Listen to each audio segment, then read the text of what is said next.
Ouais, bonjour tout le monde et bienvenue au podcast de Sport Québec. Le podcast se concentre exclusivement sur le monde du sport québécois. Aujourd'hui, je suis en compagnie d'un des prospects qui va être bientôt basketteur collégial au Griffon de Cégep de l'Outaouais, Alexis Laforêt. Salut Alexis, ça va bien? Bien et toi? Ben ouais, ça va bien. Comme je pose à tout le monde, on va commencer dans le début du commencement. Quand est-ce que tu as commencé à jouer au basket? Écoute, quand j'ai commencé à jouer au basket, ça remonte à vraiment longtemps. Je devais avoir autour de 5-6 ans. Comme tout le monde, mes parents m'ont inscrit à plusieurs sports, puis ils m'ont inscrit au basket, puis j'ai vraiment tombé amoureux de ce sport, puis j'ai juste jamais arrêté. Ouais, est-ce que dans le fond, tu as comme essayé plusieurs sports, tu as choisi le basket, il y a quelqu'un qui t'a vraiment introduit au basket en tant que tel? Y a quelqu'un qui t'a dit comme il faudrait que tu essaies le basket? Il y a personne qui m'a vraiment introduit au basket parce que mes deux parents, ils n'ont jamais fait ce sport. Puis c'est ça, ils n'ont jamais fait ce sport-là, puis ils m'ont inscrit à plein de sports. Ils m'ont inscrit au basket, puis c'est le sport que j'ai préféré parmi tous les sports qui m'ont inscrit dedans. T'avais-tu un choix entre basket puis quelque chose d'autre ou c'était tout de suite basket dès le début? Quand j'étais plus jeune, c'était vraiment soccer et basket. Puis le basket est vraiment pris le dessus, là, genre.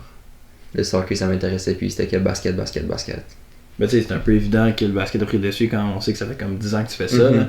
Mais, comme je te dis, tu as commencé quand tu es autour de 5 ans, c'est vraiment plus participatif à ce niveau-là, puis plus pour le fun, puis à force de monter, c'est là que ça réduit. Mais quand est-ce que toi, tu as réalisé que, pas juste les coachs qui avaient réalisé de tes parents, mais toi, vraiment toi-même, que tu as réalisé que tu avais du talent pour le basket? J'ai vraiment eu une facilité à apprendre puis à me développer plus vite que les autres.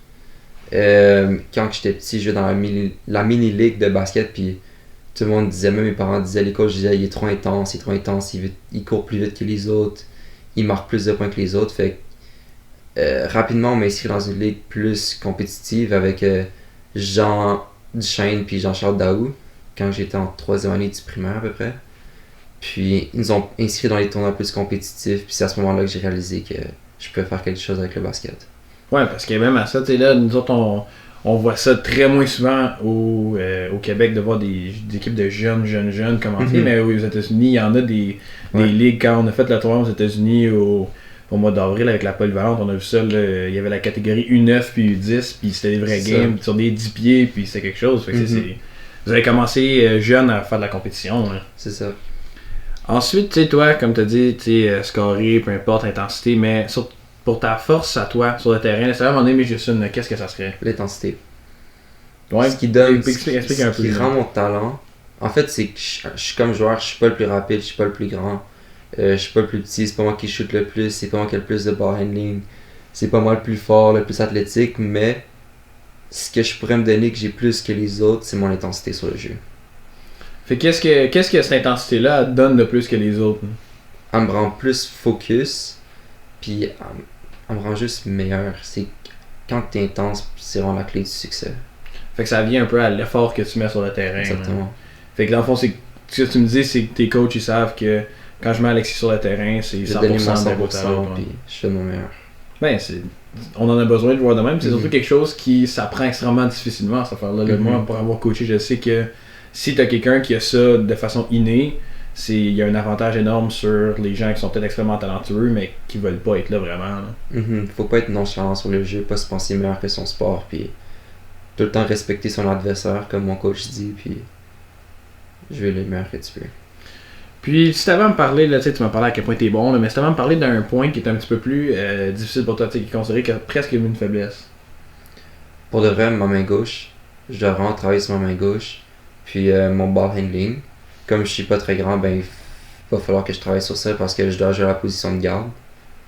Puis c'est ça, main gauche, ball handling, c'est vraiment sur les aspects que je dois travailler. Toi, tu sais, à l'âge que t'as, puis tu sais, là tu viens de terminer ton secondaire, fait que ça veut dire que t'as passé au travers on peut appeler du basket COVID, tu sais, t'as eu des saisons presque, une saison entière plus une demi-saison qui a été annulée à cause de la COVID. Puis comment est-ce que toi ça t'a affecté en fait de basket, puis en fait aussi mental d'avoir la COVID? La COVID est arrivée quand j'étais en secondaire 2. J'étais en cadet division 1 avec l'école polyvalente Nicolas Gatineau évidemment. Puis on avait le potentiel de gagner les premiers sauts à ce moment-là. Il y avait 2 autres équipes qui étaient vraiment bonnes. Il y avait Du Rocher puis Saint-Laurent, qui étaient probablement les gros favoris à ce moment-là. Ça nous a affecté parce qu'on n'a pas pu poursuivre notre championnat. La COVID est arrivée puis on a dû arrêter. Durant la période COVID, je me suis vraiment concentré sur le développement physique. Comme on ne pouvait pas le jouer dans les parcs étaient fermés, je m'entraînais dans le sous-sol chez moi, je faisais du cardio sur le tapis roulant, je faisais des push-ups, des trucs comme ça. Puis on a passé à travers avec ça. Ouais. Mais là, toi, de ce que j'ai cru comprendre, ça l'a mopé un peu de ton année cadet Division 1, là, la COVID.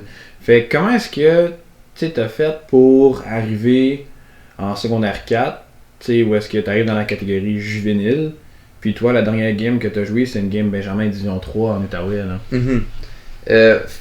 Faut vraiment que je fasse un gros shout-out à CB Elite qui m'a entraîné pendant tout ce temps-là, même durant la COVID. Même s'il n'y avait pas de game, il faisait des entraînements dehors assez intenses. J'avais jamais vu du basket comme ça. Puis ils nous ont vraiment préparés pour les prochaines saisons. Puis comment c'était avec CB Elite? Parce que j'ai cru comprendre qu'il fallait que tu ailles à Montréal assez souvent. Ouais. Fait comment est-ce que c'était le déplacement, puis après ça, là, tu as découvert à ce moment-là un peu plus le basketball montréalais. Ouais. Puis de réaliser qu'il y a des bons joueurs, il y en a énormément.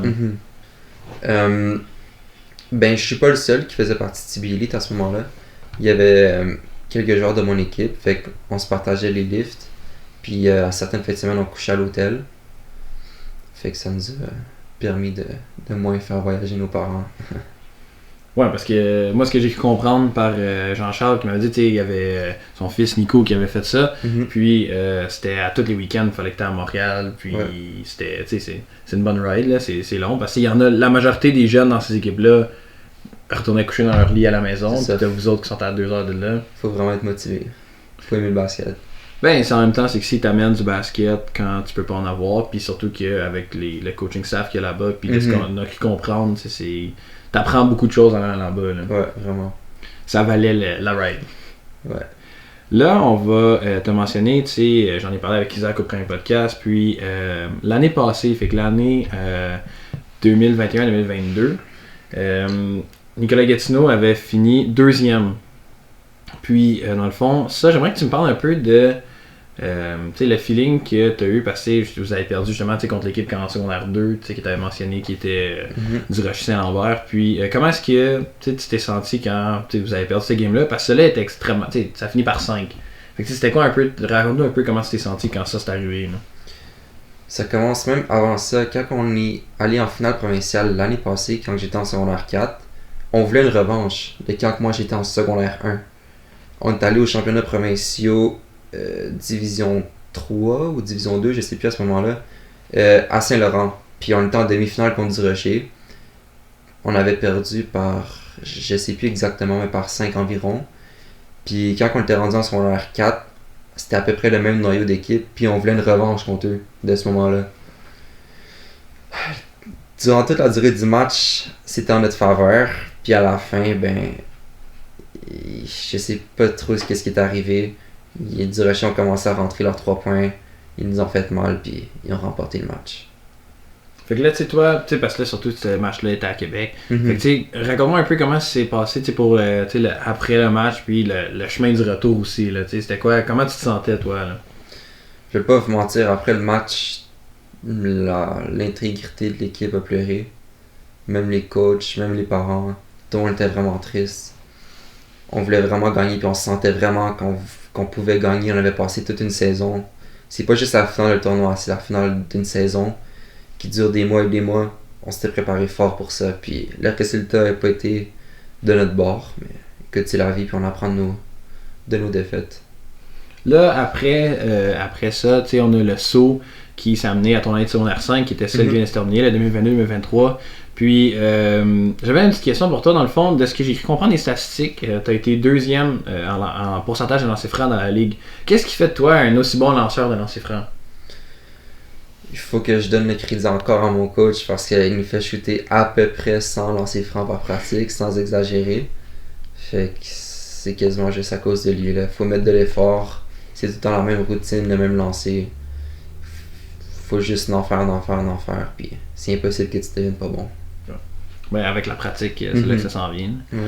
Est-ce que toi, tu as une facilité à être capable de te zone in pendant les lancers francs? Parce que, tu sais, moi, en ayant joué D1, moi aussi, j'en ai vu des places où est-ce qu'ils vont te déconcentrer le plus moyen possible. Est-ce que toi, tu as une facilité justement à faire ça, tu sais, juste de rentrer dans ta bulle puis de te concentrer sur les lancers francs que tu as à faire? Ouais, j'ai une certaine facilité. Il faut essayer, comme tu dis, d'oublier le bruit qui est alentour de toi, oublier les estrades, juste focus sur ta routine, rentrer dans ton confort, puis shooter un ballon dans le panier, comme tu as l'habitude de faire. Ouais, ben c'est ça, tu sais, le basket c'est simple, là, c'est lancer un ballon orange dans un rond orange, là, fait que si tu te concentres juste sur ça, t'es quand même pas pire. Là, tu sais, on parle un peu de statistiques, mais là, vous êtes encore rendu en finale cette année. Il y a beaucoup de gens qui y croyaient pas. Au début de l'année, il y a beaucoup de gens qui disaient que depuis que Isaac puis cette gang de secondaire 5 là était parti, vous n'aviez aucune chance de vous rendre. Finalement, prove the haters wrong, vous avez fini deuxième en saison régulière avec 2 défaites seulement. Après ça, vous rendez en finale, vous mangez Saint-Ex en demi-finale, vous rendez en finale contre Rochebelle qui à ce moment-là est invaincu. Puis malheureusement, vous avez perdu encore celle-là. Mais est-ce que le feeling était plus grand, considérant que là, t'avais plus de deuxième chance? Secondaire 4, t'avais une deuxième chance l'année d'après, mais là, c'est fini, là, tu t'en vas collégial. Honnêtement, ben, c'est sûr que les joueurs qui restaient, on était peu nombreux, je crois qu'on était 4. On est vraiment content d'avoir pu prouver qu'on est capable de jouer au basket sans Isaac. Parce que c'est sûr qu'Isaac, c'est une grande image du programme, puis même de la ville en termes de basket. Fait que c'est sûr que si je peux parler pour Ludovic aussi, on est vraiment fiers de ça. Vraiment content aussi d'avoir battu Saint-Ex, contre qui on avait perdu durant la saison régulière, par 26 points. On est très fiers de ça. On a eu chaque joueur a eu des grosses games, chaque joueur avait son rôle. Puis en finale, c'était notre dernière game de saison, fait qu'on a tout donné. Qu'est-ce que je pourrais dire? On a tout donné, l'intensité était là, les lancers étaient là, la défense était là, mais Rochebelle c'était vraiment la meilleure équipe. Il y avait les joueurs pour gagner, l'équipe pour gagner, les coachs pour gagner.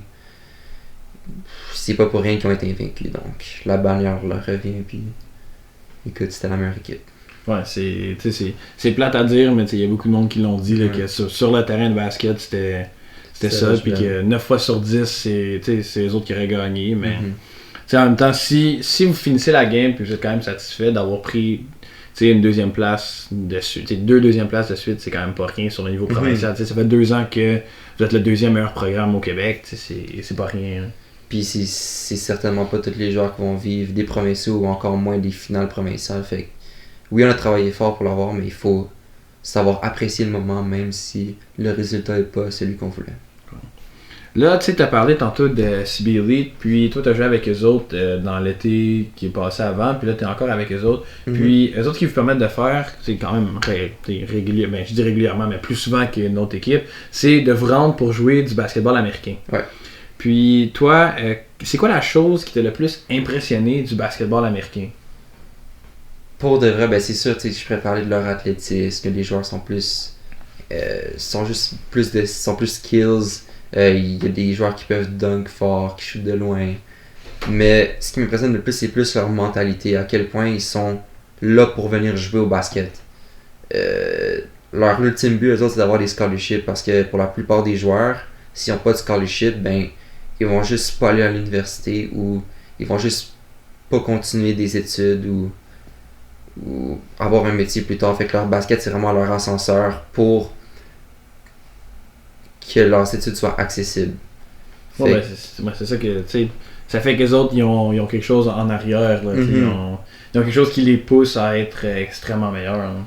Fait que c'est ça, ils jouent vraiment pour les coachs, pour les scholarships, pour pouvoir atteindre le prochain niveau.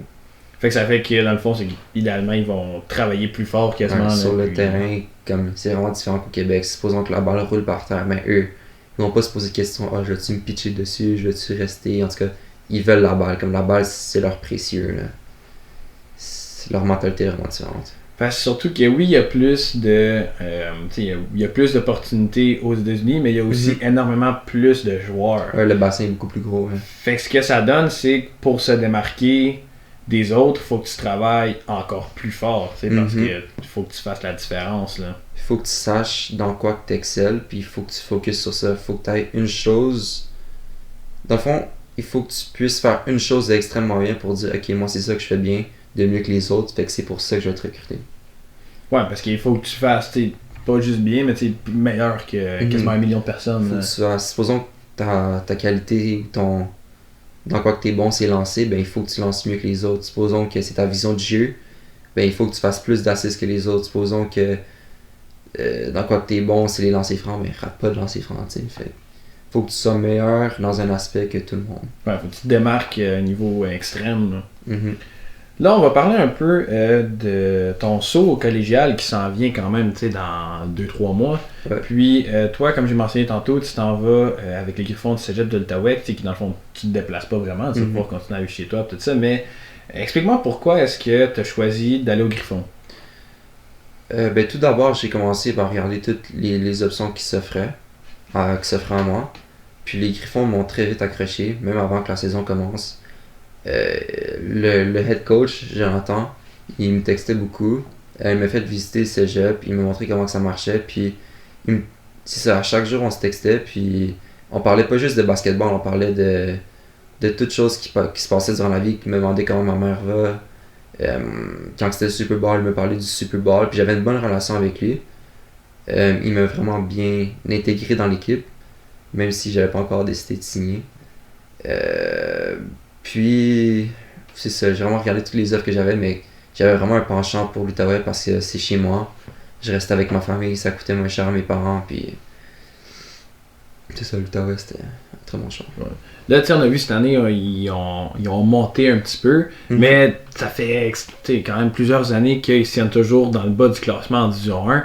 Puis là, ils sont même sur le bout de peut-être se faire descendre en D2. Puis toi, j'ai cru comprendre par les branches que tu avais reçu plus d'offres venant de d'autres écoles après les playoffs. Fait à quel point est-ce que c'était important pour toi la loyauté envers les Griffons avec qui tu avais déjà commit? Parce que tu aurais pu juste changer d'idée puis aller jouer pour un gros cégep puis t'avais approché. Là.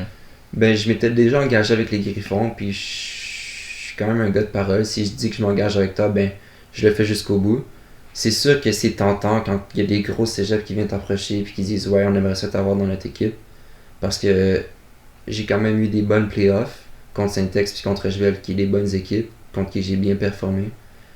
Il y a certains cégeps qui m'ont vu jouer, qui m'ont encouragé, puis qui ont commencé à me parler, mais qui m'avaient pas parlé avant.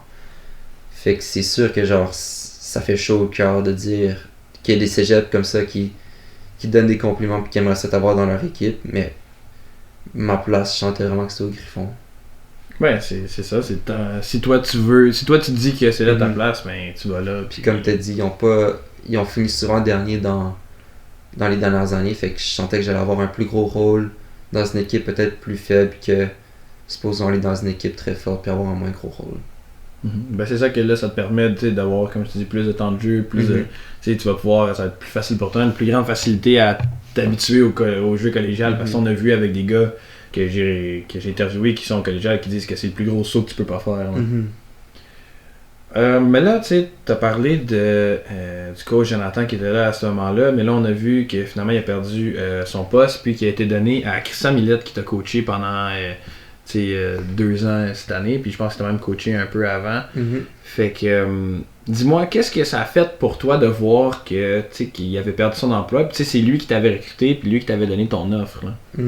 Ben, sur le coup, ça s'est passé la semaine de relâche. Je faisais du ski avec ma famille à Tremblant. Puis un soir, il m'a appelé comme ça, puis il m'a pas trop donné de détails, mais il m'a dit qu'il a été renvoyé, qu'il a été fired. Fait que je savais pas trop comment réagir. J'en ai parlé avec mes parents, c'est sûr que j'étais déçu, puis j'avais plus de stress de savoir c'était qui le prochain coach. Puis j'avais aussi, c'est sûr que j'ai une déception qu'il soit plus là, parce que comme j'ai dit tantôt, j'avais bâti une bonne relation avec lui, que ce soit pas juste au niveau basketball, du côté humain. Fait que c'est ça, j'étais à la semaine de relâche, j'en ai parlé avec mon père. Il me dit de pas m'inquiéter, que c'est sûr que si t'es fait pour jouer collégial D1, il va y avoir un bon coach qui va être là, qui va t'aimer, puis il va te donner des minutes quand même. Puis quand j'ai su que c'est mon coach juvénile qui s'en allait au Griffon, ben, peu importe y aller où, j'aurais signé les yeux fermés avec Christian. Fait que c'était juste encore mieux. Là. Une situation parfaite. Ouais, ben c'est ça. Puis, dans le fond, toi, de ce que je peux comprendre, tu t'as hâte de continuer à jouer avec Christian. Ouais, vraiment. Là, on va parler un peu de tes années au basketball. On va parler un peu plus québécois. Puis, si tu avais à mentionner le meilleur adversaire que tu as eu la chance de jouer contre sur le terrain québécois, là, qui est-ce que ça serait? Oh, il y en a plusieurs. J'ai quand même joué contre un paquet de bons joueurs. Mais le meilleur joueur, selon moi, contre qui j'ai joué, c'est Bachir N'Gala, qui a joué à Saint-Laurent quand j'étais en cadet. Puis Fred, mon coach qui était là à cette époque-là, il m'avait donné la mission de le garder, puis je pense il a dû faire une trentaine de points sur moi, fait que c'est quand même fou. Il était pas juste bon, il t'a donné une méchante game. Ouais, il m'a donné une grosse game. Ben c'est là que tu vois que là, t'as fait comme moi, lui il est bon, là, j'ai pas le choix. Là, aussi, tu sais, on a parlé, tu sais, l'année passée, t'avais côtoyé le terrain avec Isaac, puis là, cette année, avec, tu sais, là, on a vu Guillaume qui a signé à Sherbrooke, puis Ludovic qui a signé à Vanier. Puis, toi, est-ce que tu as hâte de jouer contre tes teammates avec qui tu as partagé le terrain depuis très longtemps? Pour de vrai, ouais. J'ai vraiment hâte de jouer contre eux puis leur donner de la difficulté. Surtout à Ludo parce que on a une complicité, ça fait longtemps, on se connaît depuis avant la garderie. Fait qu'on avait 1 an ou 2, puis on était déjà ensemble, puis on a grandi ensemble comme des frères, littéralement. Puis là, c'est la première fois qu'on va jouer dans une équipe de basket qui est pas ensemble. Fait que je suis quand même excité de jouer contre lui, voir qu'est-ce que ça fait de jouer contre Ludo, tu sais. Parce que oui, tu as joué contre dans un certain sens en pratique pendant tellement longtemps, 10 ans presque, mais là c'est tout autre game, là, parce que là c'est vraiment deux équipes complètement différentes. Là. Ouais, vraiment. Les objectifs de chaque équipe sont différents. Puis le fait de jouer contre une grosse équipe comme ça, contre des gros joueurs comme ça, c'est excitant, puis j'ai hâte de voir où ça va mener. Si tu avais à me choisir aussi quelqu'un là, avec qui tu penses que tu as joué le mieux ou que tu jouerais le mieux, tu sais, quelqu'un que tu as vu dans une autre équipe avec qui ça se compléterait bien, ou juste un de tes teammates que tu as joué avec, puis dans le fond tu avais à m'en donner un. Là. Probablement que le joueur avec qui je joue le mieux en ce moment, c'est Ludo, parce que on se connaît parfaitement, puis c'est un joueur qui est quand même 6 pieds 7, moi je suis 6 pieds, fait que il est capable de faire les choses que je fais pas, puis je peux faire des choses qu'il fait pas, fait on se complète bien sur le terrain. Mais un joueur avec qui j'aimerais bien jouer,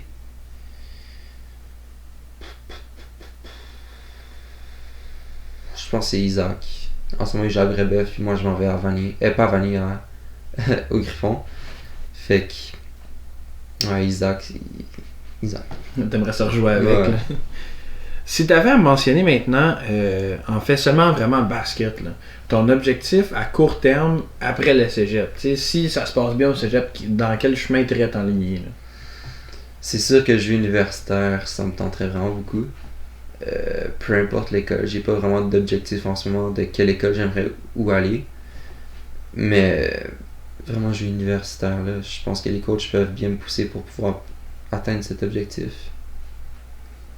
Est-ce que toi, tu aurais une préférence entre universitaire américain dans la NCAA ou universitaire canadien comme avec McGill, Concordia, peu importe, ça te dérangerait pas? Là. À ce que j'ai vu à date, les joueurs qui sont partis NCAA Division 1, ça n'a pas super bien marché, puis c'était quand même des gros joueurs, là. Il y a des gros noms qui sont partis du Québec à NCAA, fait que faut vraiment que tu aies du gros talent pour partir là-bas. Fait que je pense pas être ce genre de joueur. Fait que mes objectifs sont vraiment de jouer universitaire au Canada. Puis en même temps, jouer universitaire, si t'es capable de prendre des bourses ici au Québec, ça reste que si le basket fonctionne pas pour toi, tu vas avoir un backup plan. T'as des études universitaires, c'est pas rien ça là. Mais là, tu sais, si tu finis l'université, puis qu'on te présente une offre pour aller jouer professionnel en Europe, si tu avais à me donner un pays que tu aimerais ça aller jouer là-bas, mais pas pour le basket, plus pour la bouffe, la culture, la langue qu'ils parlent, peu importe, là, si tu avais à en choisir un juste de même, qu'est-ce que ça serait? C'est sûr que ça serait la France. La France, je regarde souvent les vidéos sur YouTube de la France, il y a Victor Wembanyama qui vient de là. Fait qu'il y a quand même une grosse culture de basket. Il y a plein de choses à visiter, comme le musée du Louvre, Paris. Ça parle la même langue que nous. Fait qu'il y a plein d'avantages à aller jouer là-bas. Puis, c'est pas mal ça. Ben, de ce que j'ai pu comprendre, ils ont de la misère encore à s'adapter aux Québécois, mais c'est sûr que c'est plus facile que si t'en vas jouer en parlant l'espagnol. Ouais, c'est sûr. Là, j'ai une question que j'aime vraiment poser à tout le monde parce qu'il me trouve que c'est une bonne question puis que ça te fait réfléchir. Si tu avais à me choisir un gymnase que tu as joué dedans, mais que tu as toujours été visiteur, fait que tu peux pas me choisir le gymnase de Nicolas Gatineau ou même les gymnases dans lesquels vous pratiquez avec CB Elite, tu sais, vraiment un autre gymnase que tu as toujours été visiteur. Qu'est-ce que ça serait?